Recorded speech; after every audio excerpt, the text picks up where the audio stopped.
I'm Allison, I'm a literacy specialist, and in this video, I'm going to explain how you can use decodable text to help build students' comprehension skills. Now, before we dive in, if you haven't subscribed to my channel yet, I would love for you to do that now, and then also hit the little bell so that you don't miss out on any of the brand new videos that I post. Now, you might be thinking, oh, decodable text, I thought those were for teaching kids phonics skills, and they absolutely are. Decodable texts are a great way to give kids in-context practice with actual reading using the phonics skills that you've been teaching them. So that can be a primary purpose of decodable text. However, we have gone wrong if we are just having our kids read the words of a decodable text and then not using it to work on comprehension. Because the thing is, the whole purpose of reading is to comprehend. And we are sending kids the wrong message if we're just having them read the words and then not talking about the text.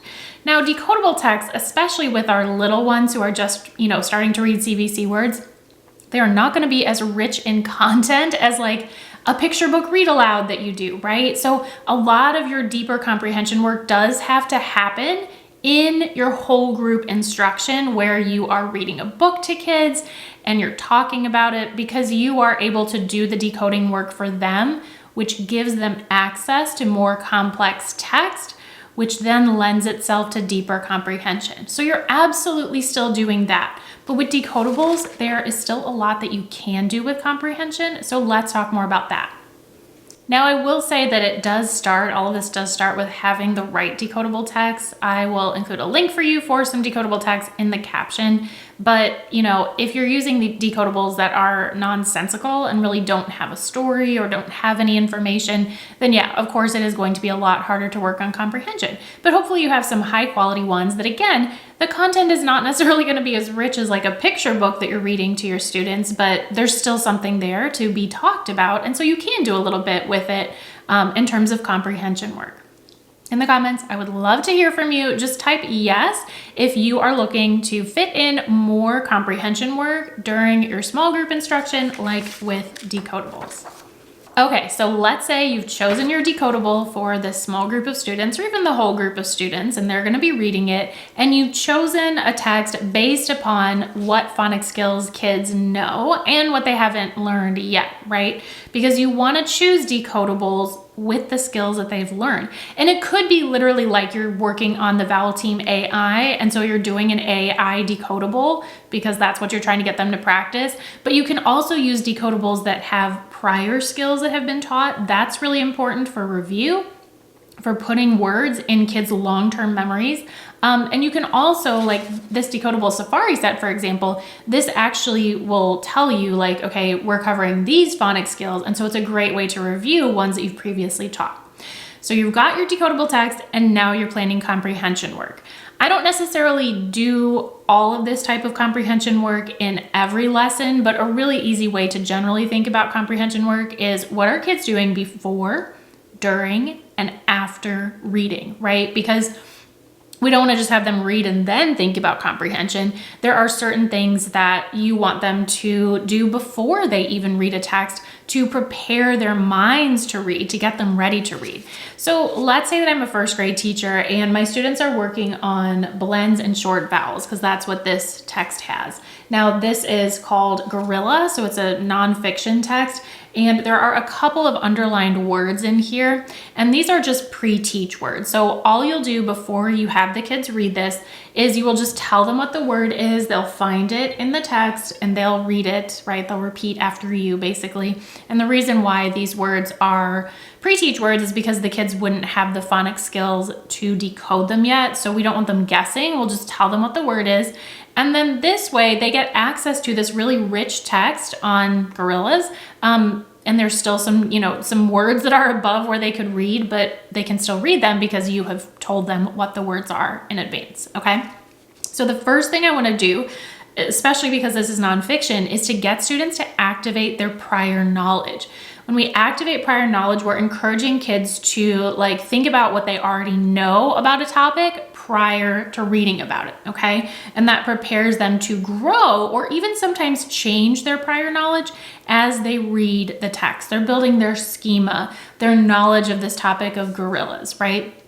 And so you might do this instantaneously before you read a text as an adult. You probably don't sit down and think like, oh, I'm going to activate my prior knowledge.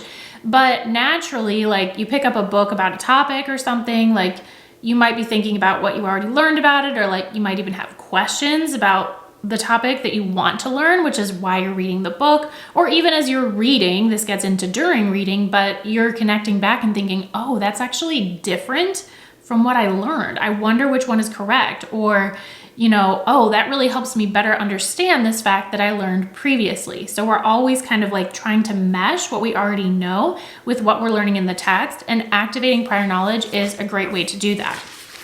One way to activate prior knowledge is to use a KWL chart. It's very simple. Like KWLs have been around a long time. I remember even learning about them in my undergraduate program, but they're really powerful because they are helping kids do stuff before, during, and after reading. And that's what we want them to do. We want them to think. And so prior to kids reading about gorillas, they can, or you can, you know, you can record their thoughts, but they can like draw a little picture and write any facts that they already know. And then in the next column, the W stands for want to know. And so this would be any questions that they have. Getting kids to ask questions before, during, after reading is one of the comprehension strategies that has the most evidence base, meaning there's a lot of proof that tells us that getting kids to ask questions is highly beneficial for them as readers. We know that effective readers ask themselves questions, self-questioning. You probably do this naturally as you read, and ineffective readers do not self-question, okay? So we do want them to ask questions, and so before they read, they can come up with a question or two to fill in the want to know column, okay? And this KWL strategy, by the way, is typically best used with nonfiction text, which this decodable is, of course. Okay, so kids have told you their prior knowledge, they've asked some questions. You may also want to give a little bit of background knowledge before the kids read. This can just help with any like unknown vocabulary words and just get them thinking more about the topic. Now, I don't always supply background knowledge. Like with these nonfiction decodables, the Safari decodables, it is helpful. Like we give you a little bit of information to read to them. But if the kids already know a lot about it, then I may skip that part. It's totally up to you and just what you think will be helpful. The more background knowledge a reader has about the topic of a text, the more likely they are to comprehend it. So just something to keep in mind. And then English language learners, especially with kids that, you know, are learning English. I mean, all of our kids are learning the English language, but you know, if they're a multilingual learner, you may want to give a little more background knowledge, even show like a photo, although these have them right on here. You can talk about it a little bit, or a video, just to kind of like get some of those words fresh in their minds to help them with comprehending the text. Another thing that you can teach kids to do before they read any kind of text, whether it's fiction or nonfiction, is to preview it. And this is a great way like for them to figure out how a text is organized. Let's say it has a table of contents. They can look at the table of contents and sort of start getting these mental categories in their mind, which they're then going to fit in the information that they read about. They can look at a couple of the pictures. Here, there's like some pictures with captions. And, you know, if I'm having my kids preview the text, I'm going to point out, hey, don't ignore that caption. You know, that's a text feature that can go along with the words to help you better understand what the author wants you to know about gorillas. So sometimes kids will just ignore text features, especially when they're learning to read. And so that little quick preview, what do you notice, is going to get them ready to pay more attention to those text features as they read the text. Okay, so I know I talked a lot about what they're doing before the text. All of this needs to happen relatively quickly, right? We're not spending like 15 minutes getting ready to read because you want a lot of the time to be spent reading. So at this point, they're going to whisper read the text. And typically, you know, I'll be doing this in a small group setup where they each have their own text. They're whisper reading at their own pace. Slightly older kids can even silent read, right? We're talking like a first grade example here. So they're going to whisper read the text. I am available to help coach them on tricky words. I also am noticing which words are tricky for them, and I'm writing a list of them because afterward on a whiteboard, we're gonna break down those words and talk about how to decode them, okay? So definitely wanna address any words that are tricky for them, but then we want to focus back on the meaning of the text. And like 9 times out of 10, I will have them do a retelling to make sure that they understood the text on a very literal level. And so, sometimes what I'll do is I'll have a leader, and that leader will start the retelling, and then they'll call on other students to continue the retelling. I get them to do it in order. This obviously takes some time to model and get them to do, but I like to get them to a point where they can do the retelling as independently as possible. And I'm here to coach them, but I also want them correcting each other. If somebody says something that's not true or wasn't in the text, then I want them to get to a point where they can politely say, hey, can you show us in the text where that was? I don't remember that, right? So they're working together to do this retelling. If there was any vocabulary in the text that might have been tricky for them, then we can also talk about what those words mean. It's definitely possible, and sometimes I do, especially with English language learners or multilingual learners, I may front load a little vocabulary, but it's also okay for kids to encounter words that they don't know as they read, as long as that doesn't completely understand them from comprehending the text.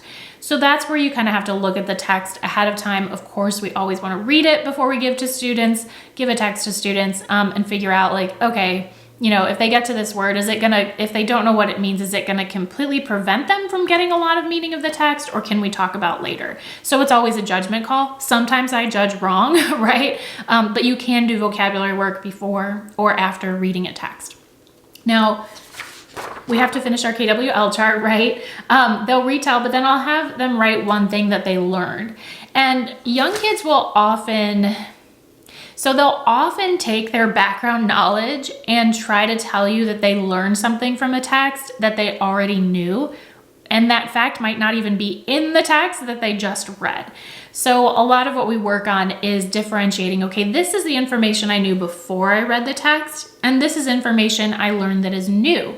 And there might be some stuff that, they already knew that was in the text again, which is great, but we're trying to help them distinguish these two types of information, because of course we want them to integrate them, but we also want them to be clear on what the text actually said. So when they're filling in the L column, we want to know what the text actually said, literally, ideally something that is new to them. Okay, there you have it. That's how I use a decodable text to build phonics knowledge, phonics practice, but then also use it for some great comprehension work. And by the way, another option that you have, if you're like, wow, that sounds like a lot for one day, you could do, it's a little harder to do with the KWL chart because you need them not to have read the text prior, but with other comprehension activities, you can always read the text one day, right? And then come back the next day, have them reread it, and then do more comprehension work. And sometimes when kids reread a text for the second time, it's easier for them to do that comprehension work because they're no longer worried about figuring out what the words are. They've become a little more fluent, and so their working memory is then freed up to comprehend the text. So that's always an option. Again, doesn't work super well with KWL because of the nature of the KWL chart, but with other comprehension activities, you can absolutely do that. Now, if you want to start working more on comprehension with the decodable text that your students are reading, or you just need more decodable text, especially ones that are really engaging to kids, you've got to check out my nonfiction decodable safari set. I'll include a link in the caption, and the really nice thing about this is that you get the text, you get the graphic organizers, there's even sheets for the kids to write or draw about the text. There's just a lot of great stuff that makes it easy to work on comprehension while also practicing phonics skills. So check out the link in the caption for that. Thank you so much for watching. I hope that this was helpful and gave you some new ideas that you might use during your small group. Hit the like button before you leave, subscribe to my channel, and I'll see you in my next video.